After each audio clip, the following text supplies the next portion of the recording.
There is a place in our imaginations where paradise lives, a place where pristine turquoise water meets white sandy beaches, a place where exotic plants flourish on land and abundant coral reefs help sustain the sea, a place where one can enjoy a solitary romantic excursion or the pleasure of making new friends, a place where one can truly explore all of what nature has to offer while relaxing in luxurious accommodations. A place like this would truly be called paradise. But it's not found only in your imagination. It's found on the breathtaking and welcoming islands of Turks and Caicos.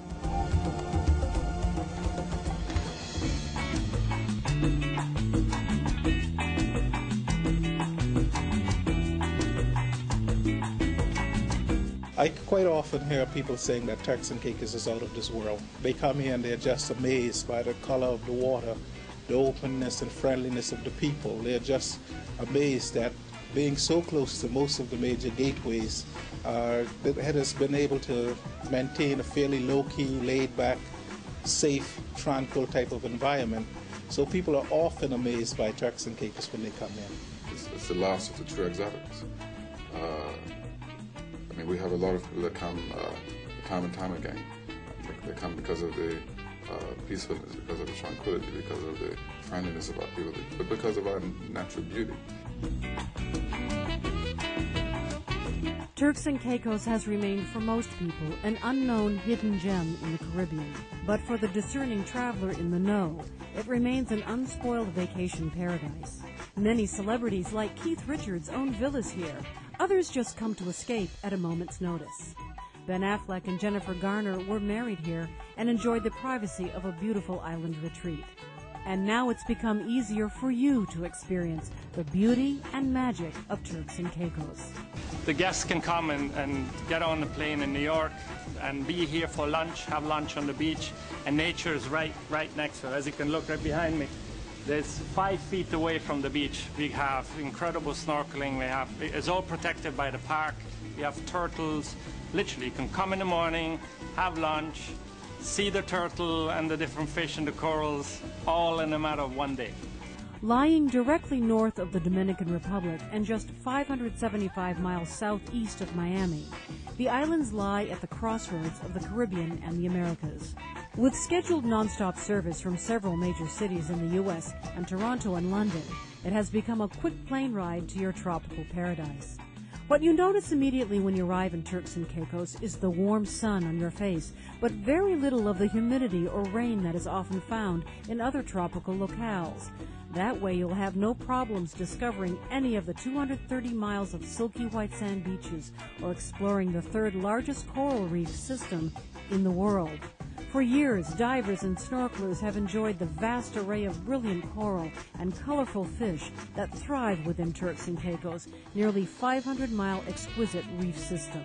Even though we have a lot of tourists who come to Turks and Caicos who wish to have quiet, tranquil vacation, we also have an array of activities, whether it's golfing that you're interested in, whether it's scuba diving, parasailing, jet skiing in certain areas, or whether you want to do bird watching, or even go on an eco tour in North Caicos or Middle Caicos, watching flamingos. You want to go sports fishing in South Caicos, fish for bonefish, catch and release it, or Northern Middle Caicos. There's quite a lot to do.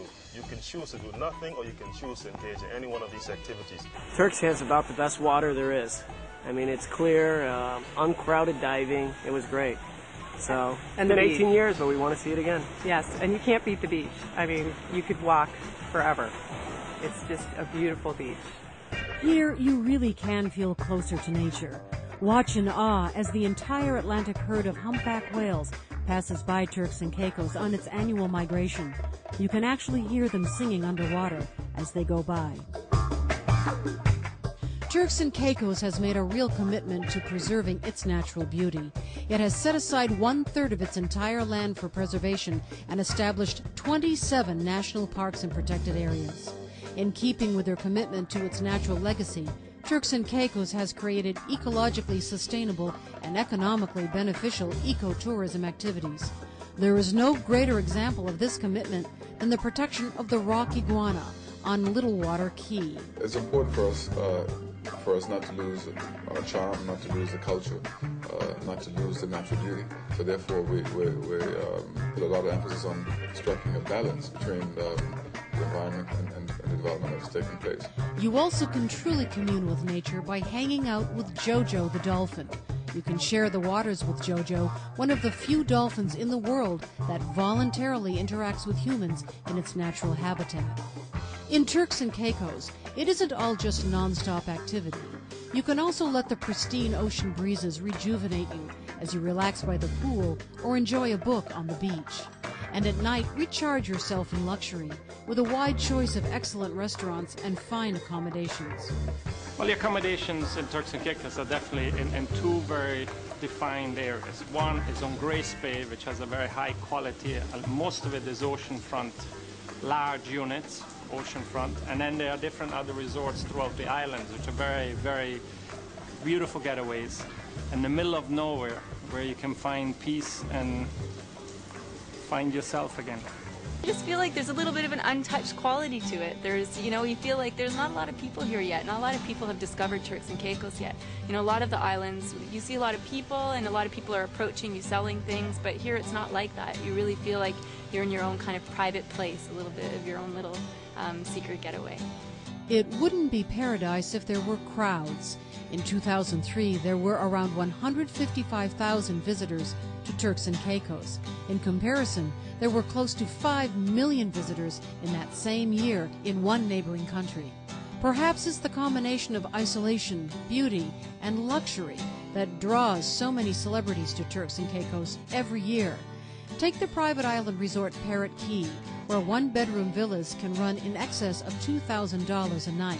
It gives the Turks and Caicos some celebrity glitter with guests like Robert De Niro, Sandra Bullock, Donna Karan, Barbra Streisand, and Britney Spears. And Bruce Willis's villa is called The Resident on the 1,000-acre private island. Along with Grace Bay Club, Point Grace, and Sands at Point Grace, Parrot Key was one of 4 resorts on Turks and Caicos that recently made Condé Nast Traveler's Gold List for 2005.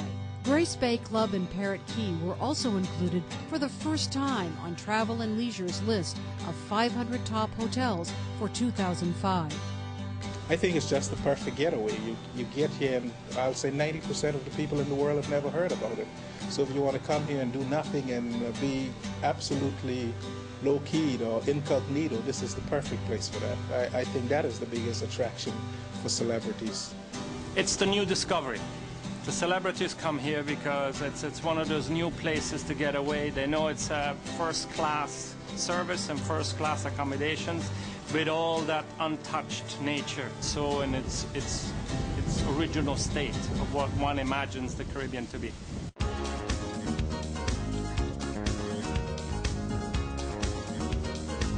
And starting in October 2006, Turks and Caicos will roll out the red carpet for even more celebrities when it launches its first international film festival. We wanted to highlight Turks and Caicos as a tourist destination, but we also wanted to create something very special, the Con of the Caribbean, and particularly with Lisa Ray being in the film industry, we thought it was a brilliant idea that she came up with to have an international film festival. With coming down there, being able to be relaxed and be in an environment that is so peaceful, it's like you get creative and your creative juices get to flowing, and it's like, you know what, we want to be able to enhance that and be able to bring that to film. There's a lot of different festivals out there, but this is an international festival, and we're celebrating music, the crossover for music. So that's exciting because that's never been done before. I think that Lisa Ray, as well as Chief Michael Missick, they're trying to bring more arts and entertainment to the island, and this is a perfect way to do it, with music-driven films that are about music, that showcase music, but also cinema and their union and their fusion, and to do this from all over the world. Turks and Caicos has been described as the last of the true exotics and as travel's last frontier. It is this feeling that keeps people coming back to explore the white sandy beaches of their imaginations, the coral reefs and lagoons of their dreams, and to spend more time in their own luxurious paradise.